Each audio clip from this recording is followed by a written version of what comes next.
정치권에서는요, 이 최상병 특검법과 관련해서 치열한 표 대결과 계산이 지금 진행되고 있습니다. 다음 주 화요일이죠. 28일에 국회 재표결이 예고돼 있는 상황에서 국민의힘 입장에서는 이 17표의 이탈표는 반드시 막아야 한다라는 입장입니다. 그리고 이 7표를 무너뜨려야 된다, 17표를 무너뜨려야 된다라고 하는 게 야당의 입장이죠. 이 수싸움이 지금 치열합니다. 민주당은요, 탄핵까지 거론하며 국민의힘 의원들을 연일 압박하고 있습니다. 이제 대통령 탄핵이라는 암묵적 정치적 예의는 깨지고 국민적 유행어가 될 것 같습니다. 국민의힘 의원들은 소탐대실하지 않기를 바랍니다. 윤석열 대통령의 불행을 사전에 막아야 되겠다는 사실을 명심하시기 바랍니다. 윤석열 정부는 이태원 참사, 오송 참사, 해병대원 순직 등 연속된 참사로 국민의 생명과 안전을 위험에 빠뜨리고 돌이킬 수 없는 마음의 상처를 주었습니다. 22대 국회에서는 정부의 무능, 무책임, 무도함으로 상처받은 국민의 간절한 목소리에 민주당이 제대로 응답해야 합니다.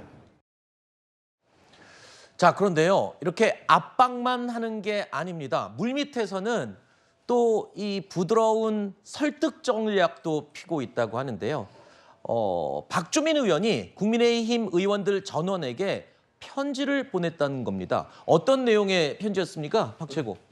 그러니까 이제 국회의원 개개인이 뭐 헌법기관이다, 개인적인 그 뭔가 이 호불호나 눈치 보기에 따라서 이제 정치적인 이익을 계산해서 이렇게 움직이지 마시고 네. 정말 국회의원으로서의 그 책무 그리고 국민을 위해서 맹세했던 그 양심에 따라서 표결에 임해달라. 그러니까 쉽게 말씀드리면 양심에 따라서 여기에 대해서 그 좀 표결을 해달라라는 거죠. 대통령실 눈치 보거나 하면서 이 부분에 대해서 뭐 반대를 하지 마시고 특검법 통과에 힘을 합쳐달라. 이 메시지가 핵심적인 거고요. 그러니까 그만큼 지금 이 박주민 의원께서 방송에도 나오셔서 뭐 데이트 신청을 하고 있다 여러 명에게 이런 얘기까지도 하셨었어요. 네. 그러니까 그만큼 적극적으로 여당 의원들을 만나려고 접촉을 하고 있고 물밑에서 네. 대화를 하고 있다. 이런 시그널들이 읽히고 있고 사실 저 편지는 어떻게 보면 마지막에 쐐기를 박은 거죠. 이 소위 말해 좀 망설이고 있는 여러 가지 개인의 소신이나 양심에 따라서 표결을 고민하고 있는 그 이들을 위해서 어떤 네. 메시지 계속해서 러브콜을 보내는 거죠. 민주당 입장에서는 강원 양면 작전이라고 합니다. 앞에서는 전면에서는 탄핵을 외치면서 압박을 하고 또 물밑에서는 이렇게 편지를 쓰면서 양심에 호소하고 이게 먹혔습니까? 어떻습니까? 국민의힘 의원들은 먹힐까요? 아니 저는 그 박주민 의원의 저 편지가요. 네. 정말로 국민의힘 의원들을 설득하기 위한 것이 아니고 당내용 내지는 자기 정치용이라고 봅니다. 아, 그래요? 왜냐하면 박주민 의원은 이제 다음 정치적 스텝을 밟아야 되잖아요. 네. 법사위원장에 도전하든가 아니면은 이번에는 박찬대 의원 때문에 원내대표 도전을 접었지만 그 다음 원내대표에 도전하든가 이런 뭔가 본인의 구상이 있을 겁니다. 사실은 국회의원들이 그 편지 한 통 받고 마음이 움직여서 생각을 바꾸는 그런 존재들은 아니지 않습니까? 네. 더군다나 이번 특검법은 자 민주당이 고발을 했는데 그 고발인이 수사 범위도 정하고 수사 대상도 정하고 수사 절차도 정하고 그다음에 누가 수사할 것인가까지 정하는 그런 법률안이에요. 국회의원들이 네. 그 문제점을 다 알고 있기 때문에 박주민 의원의 편지 한 통으로 마음이 움직이진 않을 것이다 저는 그렇게 봅니다. 알겠습니다. 뭐 당 내용 말하자면 일종의 좀 보여주기 내용일 그렇습니다. 뿐이다. 그걸 갖고 국민의힘 의원들이 양심에 따라 흔들릴 그럴 가능성은 없다라는 식으로 얘기를 해주셨는데 자 실제로요 이 국민의힘은 일찌감치 당론으로 정해놨습니다. 특검 반대. 당론으로 정하면 이 의원들은 모두 따르기 마련이죠. 그래서일까요? 이 공개적으로 찬성 입장을 밝힌 의원들 몇 명 빼고는요 박주민 의원의 편지를 놓고 불쾌하다라는 반응을 내놓기도 했습니다. 국민의힘에서 이거 이제 본회의에서 당론으로 반대하기로 하셨잖아요. 최상병 특검법. 정치적인 공세에 맞추어서 대응을 해야 되기 때문에 저는 당론이 맞다고 봅니다. 박주민 의원이 의원 개개인한테 편지까지 썼다는데 정말로 아주 치졸한 그런 행위라고 저는 생각을 합니다. 꼼수를 써놓고요. 이게 잘 된 것처럼 의원들한테 편지를 보내고 정치적인 효과를 극대화하겠다. 이게 있을 수 있는 이야기입니까? 공정성이 상실된 법안을 내놓고 이런 것들을 의원들한테 편지로 보낸다? 상식에 맞지 않는 일입니다. 일단 특검법 반대라고 당론을 정하고 단일 대우 사수에 나선 국민의힘.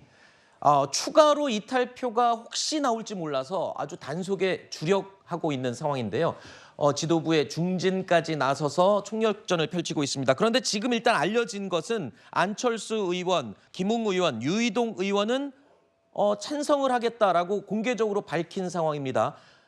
이 이외에 추가로 또 누가 나올까 봐 우려하고 있는 상황인데요. 근데요, 곳곳에서 수치가 지금 언급되고 있습니다. 당내 안팎에서는 이탈표가 지금 알려진 3명 말고 10명 정도 나올 수 있다라는 구체적인 숫자까지 언급되고 있는 상황입니다.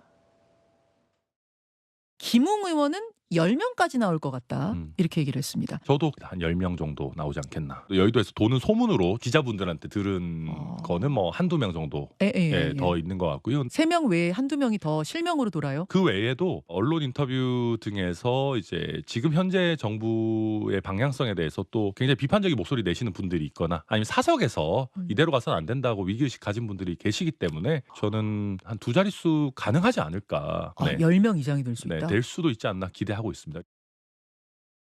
10명. 이 10명의 근거가 뭡니까? 근거 없이 10명을 저렇게 언급하지는 않을 텐데요. 명단이 좀 뭐 도는 게 있습니까, 내부에? 네? 무슨 명단이 돌겠습니까? 지금 민주당이 180석이고 저희가 네. 115석으로 돼 있는데 그다음에 이제 통과되려면 197석이 있어야 되잖아요. 3분의 네네. 2 이상인데 네. 그 저 10명이란 명단은 이제 미리 나는 찬성하겠다라고 밝힌 몇 명의 의원들에다가 네. 저희가 이번 총선에서 그 낙선이 아니라 낙천 그러니까 아예 공천을 받지 못한 의원들이 있어요. 불만이 있겠군요. 예, 그 현역과 비례 네. 합쳐서 26분인가 27분 정도가 있습니다. 네네네. 그러니까 이분들은 이번에 투표를 마지막으로 이제 국회를 떠나야 되는 그렇죠. 거예요. 21대를 마지막으로 떠나는 21대 의원님들. 국회를 마지막으로. 근데 원래 이제 공천을 못 받으면 얼마나 서운하시겠어요. 네. 그러니까 그런 부분들에 대해서 그 20몇 명의 명단 중에서 적어도 이 몇 분은 미리 공개적으로 찬성하겠다고 했고 네. 나머지가 있지 않겠어라고 해서 그 수치가 10명으로 나왔는데 네. 거기에 무슨 특별한 근거가 있다고는 생각되지 않고요. 네. 그리고 저는 아까 박주민 의원이 무슨 편지를 보냈으니까 혹시 동요하지 않을까 네네네. 이렇게 얘기하시는데 저는 그 편지 보냈다는 얘기 듣고 너무 웃음밖에 안 나오는 게 네. 야, 국회의원 여러분은 헌법기관이니까 개인적 양심에 따라서 투표하세요. 이렇게 얘기하셨잖아요. 네.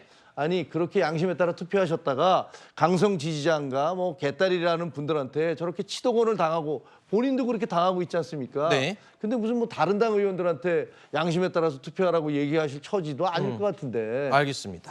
자, 그런데 이 수치가 지금 사수해야 될 마지노선은 17명이에요. 근데 17표까지는 안 가겠지만 10명까지 나올 것이 지금 우려된다고 지금 얘기를 하는 건데 저 여당에서는 그러면 일단 뭐 사수는 할 수 있는데 그 10명이라는 숫자가 의미가 좀 있나 보죠? 그럼요. 이제 말씀드린 것처럼 17표가 완성되기는 어렵습니다. 그렇죠. 22대 때는. 그럼 안전한 거잖아요, 예. 일단 여당은. 하지만 이번에 10표가 완성이 된다면 사실 10표도 아닙니다. 8표가 완성이 되면 22대 때 재발이 돼서 재표결을 하게 되면 필요한 게 8명입니다. 아하. 물론 그때 21대 때 투표하는 사람과 22대 때 투표하는 사람이 틀리죠. 네. 하지만 학습 효과라는 게 있어요. 분위기라는 게 있고. 네. 그리고 너무 적은 이탈표가 나오면 22대 때 찬성표를 던질 사람들이 자신감을 잃게 됩니다. 네. 그래서 망설여서 바뀔 수가 있지만 네. 만약에 8표, 10표가 나오게 되면 22대 당선인들이 자신감을 얻을 수가 있는 거야. 아, 내가 생각하는 게 맞구나. 네. 그리고 지금 현재 실명이 거론되고 있는 분들이 제가 알기로는 5, 6명이 됩니다. 아, 그래요? 예. 그러면 아까 그 세 분 말고 세 분